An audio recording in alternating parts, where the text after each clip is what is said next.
So today let us start with chapter number 2 of business economics, that is theory of demand and supply. इस chapter में 3 unit से deal करना है. Unit 1 is regarding theory of demand and elasticity of demand. Unit number 2 deal कर रही है with consumers equilibrium, cardinal approach से भी as well as ordinal approach से भी. और यूनिट नंबर 3 की बात कर रहे हैं तो unit number 3 deals with theory of supply and elasticity of supply. Okay, start कर रहे हैं आज with unit number 1, that is theory of demand and elasticity of demand. आज अपन समझेंगे डिमांड और क्वांटिटी डिमांडेड में क्या अंतर होता है और इन दोनों के क्या मीनिंग्स हैं. डिमांड को इकोनॉमिक्स में डिफाइन कैसे किया जाता है. Demand refers two quantities of a commodity that consumers are able and willing to purchase at different possible prices during a given period of time. अलग अलग प्राइसेस पे कितनी अलग अलग क्वांटिटीज एक कंज्यूमर या एक से ज्यादा कंज्यूमर्स खरीदने की इच्छा और एबिलिटी रखते हैं during a given time period, उसको बोलते हैं डिमांड. मतलब बेसिकली अलग अलग प्राइसेस पे आप कितनी कितनी चीज खरीदने की ताकत रखते हो उसको बोला जाता है demand. Okay, different prices and different quantities. Okay, quantity demanded terminology क्या है फिर? Quantity demanded को इस तरह से define किया जाता है. It refers to quantity of a commodity that consumers are able and willing to purchase at a particular price during a given time period. Demand और क्वांटिटी डिमांडेड की डेफिनेशन में अगर तुम अंतर देखोगे तो मेनली एक ही अंतर दिखाई दे रहा है. क्वांटिटीज के बजाय जो शब्द यूज कर लिया है वो है क्वांटिटी, और डिफरेंट पॉसिबल प्राइसेस के बजाय जो शब्द यूज किया है वो है एट अ पर्टिकुलर प्राइस. बाकी पूरा डेफिनेशन बिल्कुल सेम है. मतलब अगर मैं बोलती हूँ एक पर्टिकुलर प्राइस पे कितनी क्वांटिटी आप खरीद सकते हो उसको बोला जाता है क्वांटिटी डिमांडेड. और अगर मैं बोलती हूँ अलग अलग प्राइसेस पे आप कितनी अलग अलग क्वांटिटीज खरीद सकते हो, एबिलिटी एंड विलिंगनेस रखते हो उसको खरीदने की, तो उसको बोला जाता है demand. This is the basic difference between the two. याद ये रखने की चीज है कि पूरे चैप्टर में मैक्सिमम टाइम जो शब्द यूज होगा वो डिमांड नहीं है, वो क्वांटिटी डिमांडेड है. ये इसलिए ज्यादा अच्छे से ध्यान रखना है क्योंकि इस पे बेस्ड न्यूमेरिकल्स हैं in your module and exam में भी इस पे ध्यान रखते हुए क्वेश्चंस पूछे जा रहे हैं. तो रिमेंबर, हम जनरली एक पर्टिकुलर प्राइस पे एक पर्टिकुलर क्वांटिटी की बात करते हैं and that is why maximum chapter में जो टर्मिनोलॉजी यूज होगी वो डिमांड नहीं है, वो क्वांटिटी डिमांडेड है. ओके, नाउ फर्दर एक और क्वेश्चन आता है that is very popular in terms of demand या फिर सप्लाई, कि डिमांड और सप्लाई किस तरह का कंसेप्ट है, whether it is a stock concept और it is a flow concept. Now इससे पहले कि मैं तुमको बताऊं ये किस तरह का कंसेप्ट है, समझते हैं कि स्टॉक कंसेप्ट क्या है और फ्लो कंसेप्ट क्या है. जब भी मैं बोलती हूँ स्टॉक कंसेप्ट मतलब it will talk about a point of time. Stock concept generally एक पॉइंट ऑफ टाइम की बात करता है और फ्लो कंसेप्ट जो होता है ना वो एक पीरियड ऑफ टाइम कवर करता है.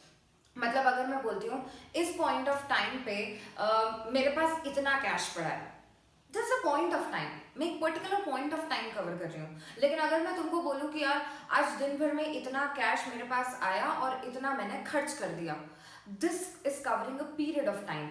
I am saying I am covering a time dimension. ठीक है, कि आज दिन भर में मैंने इतना कैश खर्च किया, तो this is covering a period of time and hence it is a flow concept. अगर मैं बोलती हूँ कि मेरे घर से स्टेशन का डिस्टेंस है से for example 5 kilometres, static concept है, ठीक है, चेंज नहीं हो रहा है, it is a stock concept. लेकिन अगर मैं बोलती हूँ कि डिस्टेंस जो मैं कवर कर रही हूँ I am covering at the speed of से for example 15 kilometres per hour, तो this is a flow concept क्योंकि एक टाइम डायमेंशन कवर कर रहा है that is per hour. Okay, stock और फ्लो के बीच में ये अंतर है कि जो स्टॉक कंसेप्ट होता है, stock concept covers a point of time, whereas flow concept जो है, फ्लो कंसेप्ट बात करता है अबाउट पीरियड ऑफ टाइम. जो स्टॉक कंसेप्ट होता है वो टाइम डायमेंशंस कवर नहीं करता, लेकिन जो फ्लो कंसेप्ट होता है that covers time dimensions. Okay, this is the basic difference. अब अपन एक एक करके एग्जाम्पल के तौर पर समझ लेते हैं कि कौन सा कंसेप्ट स्टॉक कंसेप्ट है और कौन सा फ्लो कंसेप्ट है और एग्जाम पॉइंट ऑफ व्यू से क्या रिलेवेंट है। तो सबसे पहला एग्जाम्पल इज, अगर मैं बोलूं बैंक बैलेंस स्टॉक कंसेप्ट है या flow concept? Answer is bank balance एक स्टॉक कंसेप्ट है। क्यों? क्योंकि ये एक पॉइंट ऑफ टाइम कवर करेगा। हाल फिलहाल मेरे बैंक अकाउंट में इतने पैसे हैं, आई am covering a point of time, okay, that is why it is stock concept. लेकिन अगर मैं बोलूं कि कितने विड्रॉल्स एंड डिपॉजिट्स मैंने किए हैं इन माय बैंक अकाउंट, तो वो कहलाएगा फ्लो कंसेप्ट। मंथ में या साल भर में या एक दिन में मैंने कितने डिपॉजिट कर दिए हैं या कितने विड्रॉल कर दिए, ये टाइम डायमेंशंस कवर कर रहा है। यानी कि या तो पर डे की बात होगी, या फिर एक महीने की बात हो रही है, या फिर एक साल की बात हो रही है। तो ये सारे टाइम डायमेंशंस हैं। क्योंकि ये सब टाइम डायमेंशंस कवर कर रहे हैं, hence it is a flow concept, okay. तीसरा एग्जांपल है दैट इज कैपिटल। कैपिटल किस तरह का होगा, मतलब whether it's a stock concept और a flow concept? Answer is capital is stock concept. Capital को स्टॉक कंसेप्ट क्यों बोल रहे हैं? क्योंकि इस पॉइंट ऑफ टाइम पे मेरे बिजनेस में इतनी कैपिटल लगी हुई है। Stock concept, it's not covering a time dimension, ठीक है, एक पर्टिकुलर पॉइंट ऑफ टाइम की बात कर रहा है, okay.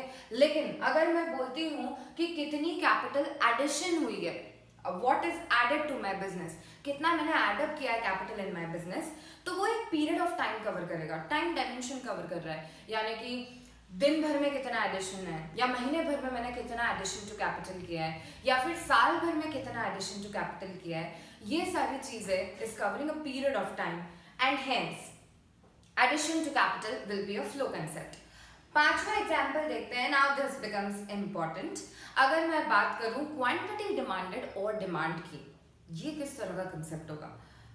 Now answer is it's a flow concept, ठीक है। जब भी सप्लाई, इवन सिक्स्थ पॉइंट जो है दैट इज सप्लाई, अगर मैं उसकी भी बात करूं, supply is also a flow concept. Why?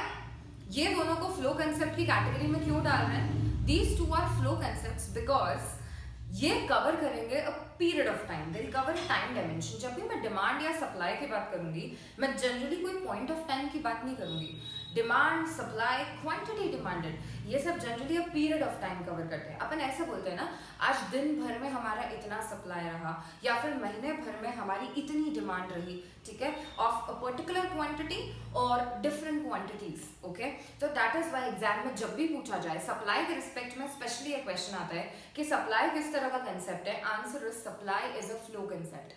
Quantity demanded या डिमांड के रिस्पेक्ट में भी पूछा जाए तो ये दोनों कंसेप्ट्स भी फ्लो कंसेप्ट्स की कैटेगरी में आएंगे, ये दोनों स्टॉक कंसेप्ट नहीं है।